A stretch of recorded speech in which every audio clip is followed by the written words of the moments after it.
Incentivar suas companheiras a se cuidarem, tá? Hoje a gente vai estar conversando aqui com o médico urologista Mauro Barros, principalmente alertando a necessidade e a importância das mulheres também fazerem consultas aí com urologista. Doutor Mauro, seja bem-vindo aqui ao nosso programa. Quer dizer que as mulheres que até procuram médicos mais do que nós homens, em alguns momentos são displicentes em relação quando o assunto é urologista, é isso mesmo? Bom dia. Bom dia a todos, bom dia aos ouvintes.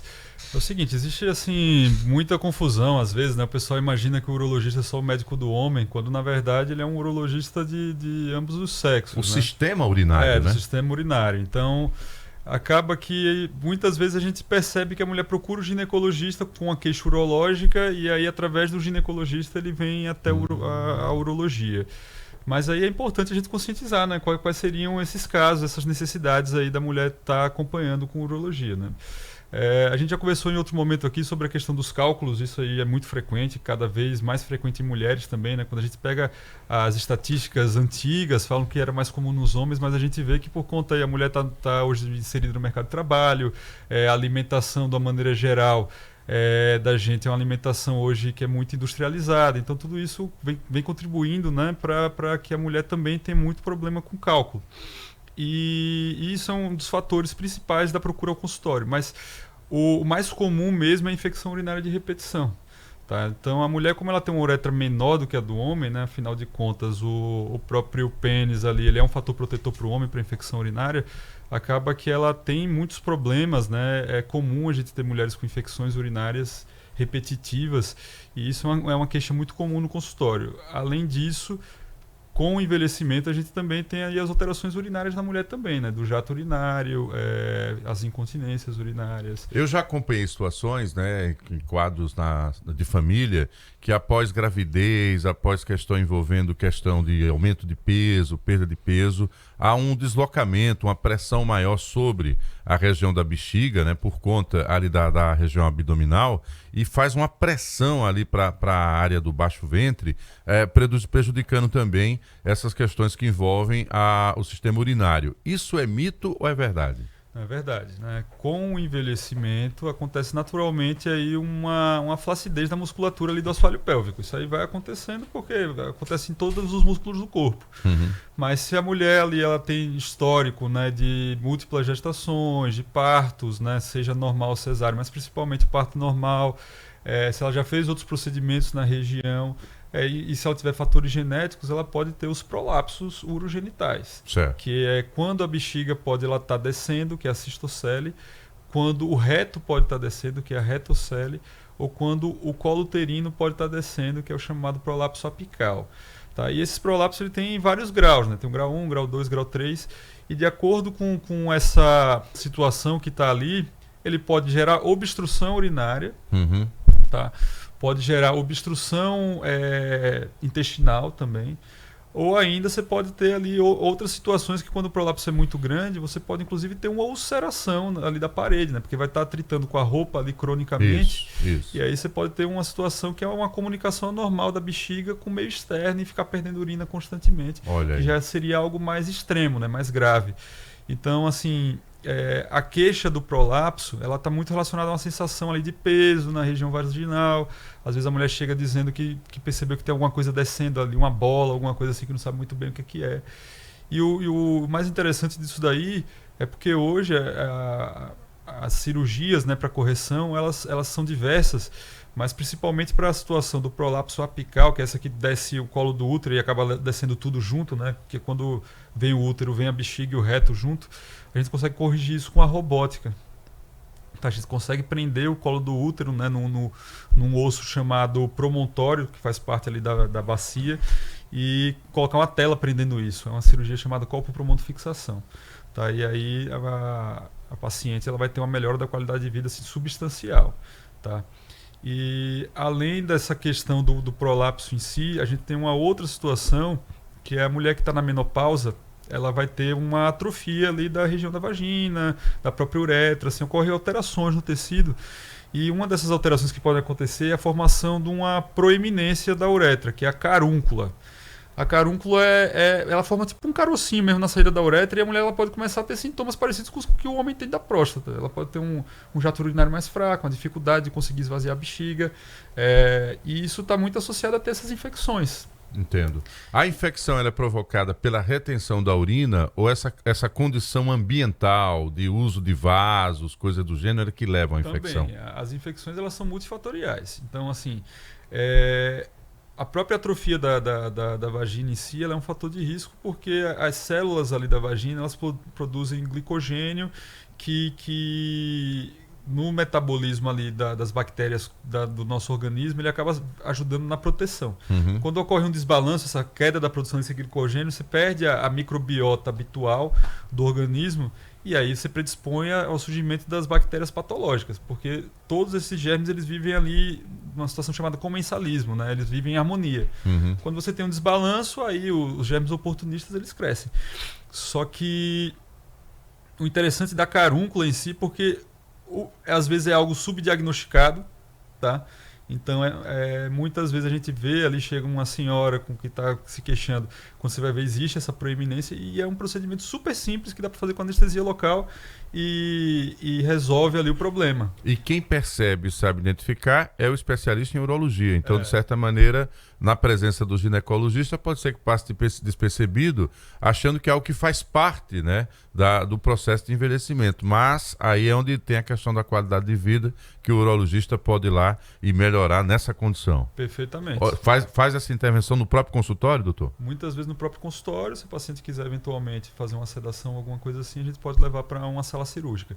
E também um outro tipo de procedimento que é muito interessante é o sling, que é uma tela que a gente coloca por via vaginal para suspender a uretra. Uhum. Então, esse enfraquecimento aí da musculatura, do assoalho pélvico, né, com o passar da idade, muitas vezes a fisioterapia por si só ela não vai ser a única coisa que vai ajudar. Às vezes você tem um enfraquecimento tão grande ali na região que mesmo com a fisioterapia bem feita, o acompanhamento, você não vai ter uma melhora substancial da incontinência urinária. Então o sling ele serve justamente para travar a uretra ali, para que ela consiga manter o mecanismo de controlar a saída da urina. Então Perfeito. é uma cirurgia que é feita por via vaginal, é colocada essa telinha lá, suspende a uretra, uma cirurgia rápida, geralmente ali meia hora, 1 hora, e assim costuma trazer excelentes resultados. A gente está falando aqui de uma situação e numa condição onde a mulher extrapolou ali os 30, 40, passou por gestações de um modo geral. Mas, como o senhor coloca, hoje a realidade da mulher é presença diária no mercado de trabalho, às vezes submetidas, né, às mesmas realidades estressantes dos homens também. Mulheres mais jovens também estão apresentando problemas no trato urinário também, doutor? Sim, muito frequente, tá? Está muito relacionado a essa questão do estresse mesmo, tá? Então, como você bem falou, tanto o estresse do mercado de trabalho, mas também das situações ali familiares, dentro de casa, né? A gente sabe que hoje, com a mulher inserida no mercado de trabalho, acaba que existe uma sobrecarga, né? Por conta, principalmente aquelas que são mães, né? Da atenção aos filhos e o trabalho em si. Então, a gente percebe que tem muitas mulheres que têm uma chamada bexiga hiperativa, né, que é aquela bexiga que contrai exacerbadamente, e isso gera aqueles sintomas de urgência urinária, dela tá indo constantemente ao banheiro, com a sensação que às vezes que ainda tem urina presa ali, mesmo sem ter. É um desconforto muito grande para a mulher. Muitas vezes só com a fisioterapia a gente consegue amenizar isso, mas tem situações que a gente precisa entrar com medicações para controlar isso. Então é importante, sempre numa situação de incontinência urinária, a gente saber diferenciar se é uma incontinência por conta da falha da musculatura de controlar a saída da urina, ou se a bexiga dela está contraindo acentuadamente, ou se é os dois. Porque através dessa diferenciação eu consigo estabelecer o melhor tratamento, porque se eu fizer um tratamento num diagnóstico equivocado, eu posso inclusive piorar a situação. Claro. Com certeza, né? E quando a gente fala dessas questões, minha gente, a gente está falando também de uma questão social, né? Porque quando você tem uma mulher que está com essa questão de estar necessariamente precisando se ausentar do ambiente para ir ao banheiro, chama a atenção. Se tem a questão da incontinência, chama a atenção, medo, inclusive, de ficar exposto ali, molhar roupa, coisa do gênero. Então é por isso que essa consulta ela é fundamental, e essa anamnese, né? A conversa com o profissional, a observação. Quando envolve trato urinário, doutor, a observação local na consulta ela é determinante, ou o senhor pede lá algum exame de imagem também? É sempre importante a gente fazer um rastreio de imagem, porque também existem outras situações. Por exemplo, na bexiga hiperativa, como eu falei, tem situações que a contração da bexiga ela pode estar sendo tão acentuada que você pode ter um refluxo da bexiga para o rim. Olha só. Refluxo vésico-ureteral. Isso daí vai deteriorando a função do rim. Uhum. Então, às vezes, você vai fazer ali um ultrassom ou um exame chamado uretrocistografia miccional, que ele vai ver que os rins estão dilatados, que você tem realmente uma subida de urina para os rins. Então, isso faz parte aí da propedêutica, né, que é a investigação da gente, para a gente chegar num diagnóstico mais conclusivo. Às vezes isso parece, assim, passa despercebido, né, mas são situações que podem colocar até a vida da paciente em risco. Que você imagina só, se você está tendo ali um episódio de infecção urinária na bexiga e você tem um refluxo, a chance de você vir a ter uma pielonefrite, que é a infecção do rim, é maior, porque a urina contaminada está subindo da bexiga para o rim. Tá indo de encontro ao que é natural, porque o rim ajuda no processo de filtragem e eliminação. Então, se o que é para ser eliminado está voltando, o seu corpo vai reagir de alguma forma, né, doutor? Exatamente. E as pielonefrites, elas são quadros muito, muito graves, né, na maioria das vezes, entendeu? Pode, inclusive, levar à morte pela sepse, que é a infecção generalizada. Meu Deus do céu. Olha aí, gente, é fundamental, hein? Ganhou agora outro contorno, a necessidade desse contato com o urologista. O acompanhamento com o profissional, ele deve ser anual, doutor? Ou, em alguns casos, intervalos menores? Dependendo da situação, intervalos menores. A gente tem as pacientes que têm cálculos repetitivos, né, os cálculos de repetição, então ele precisa acompanhar mais de perto, até porque a litíase está muito relacionada a fatores ambientais, então a gente tem que controlar como é que está a dieta dessa paciente, tem que ver a urina, se ela às vezes tem uma dieta pobre em citrato, rica em oxalato de cálcio, então a gente tem que ir monitorizando isso para evitar que ela venha a ter uma perda da função renal, que não é raro, né? Infelizmente, aqui no nosso estado é muito comum a gente ter pessoas que chegam no consultório já com o rim sem funcionar, a gente tem que fazer uma nefrectomia, que é a retirada do rim, por conta de cálculos que não foram tratados adequadamente. Além disso, tem as situações das infecções urinárias de repetição, que também exigem um acompanhamento de perto. Afinal de contas, também são multifatoriais, né? Então a gente tem que ir manejando ali diariamente o que é que está acontecendo, um cuidado após a relação, para às vezes evitar ali uma contaminação, né? E também as situações ainda também dos casos oncológicos, né? A gente tem também nas mulheres as situações de cânceres urológicos, como câncer renal, os tumores de glândulas adrenais, né? Que são as suprarrenais. Tem os tumores de bexiga, os tumores de ureter, os tumores de uretra também na mulher. Então, toda essa parte do trato geniturinário é vista pelo urologista em ambos os sexos, né? Então tem que fazer check-up também do sistema urinário, procurando também o especialista. Tá? A gente está falando aqui uma vez por ano, mas é como ele coloca, há casos em que o acompanhamento tem que ser mais intenso. Se a gente puder fazer uma recomendação para a mulher que está nos ouvindo agora, em que momento ela deve procurar o urologista? Principalmente ali a partir dos 40 anos, né? É importante ela fazer um acompanhamento de perto, né? Já que a gente tem as campanhas aí do Outubro Rosa para a mulher, Novembro Azul para o homem, mas é interessante aproveitar esses 2 meses aí, que acaba que são meses de conscientização da população sobre a saúde, né? Não só esses, né? Tem outros ao longo do ano, Setembro Amarelo também e tal. Mas para também a gente fazer esse acompanhamento em conjunto, porque eu acho que hoje o conceito é você ter uma visão geral, né, do paciente. Então, a gente sabe que aqui a gente tem muitos profissionais que trabalham com esse conceito aí de analisar a gente como um todo, mas outros às vezes não. Então, dependendo do especialista que você for, um ginecologista, às vezes ele não vai se atentar para essa preocupação aí de você ver, às vezes pedir eventualmente até um ultrassom de abdômen total, que vai analisar não só o trato geniturinário, mas ali o fígado, o pâncreas, outras estruturas que com um simples exame de ultrassom pode ser diagnosticado ali uma tumoração pequena que pode ser tratado de uma forma menos invasiva e trazer a cura rapidamente ao paciente. Pois é, e no início tudo é mais fácil, né? Isso aí todos os especialistas, de modo geral, costumam falar. Dr. Mauro Barros, médico urologista, hoje destacando a importância também das mulheres que devem se consultar com o urologista. Eu acho, doutor, que dentro do que eu tinha que estudar da pauta, explorei tudo que estava por aqui, mas caso eu tenha deixado de abordar algum tema, por favor, fique à vontade, a palavra final é sua.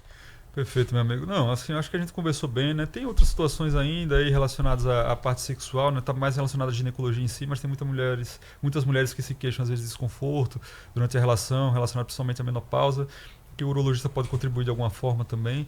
Mas, de uma maneira geral, acho que a gente explorou bem o tema, né? Eu convido a todas as ouvintes aqui a procurar a gente lá, dessa vez na clínica MB Prime, né? Que é a clínica médica ali multidisciplinar que a gente tem, inclusive com o serviço de fisioterapia pélvica lá, com um excelente profissional que pode auxiliar a gente nessas questões.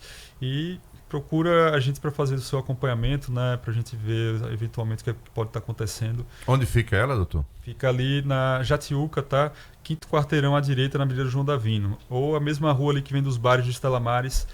Cruzou a João Davino, primeiro imóvel da rua, uma clínica grande, bonita. MB Prime? MB Prime. MB Prime. Fica ao lado da Clínica Homens. Então é isso, ó, não vai perder tempo não, é a oportunidade. É o homem indo na Homens e a mulher indo na MB Prime lá fazer a consulta. Dr. Mauro Barros, médico urologista, primeira entrevista do ano, feliz ano novo. Até uma próxima oportunidade, volte sempre aí pra gente abordar essas e outras temáticas. Até uma próxima. Perfeito, até a próxima. Valeu, 7h20, 7h20 para você que acompanha aqui o nosso programa. O curso Stefano Souza, ele oferece metodologia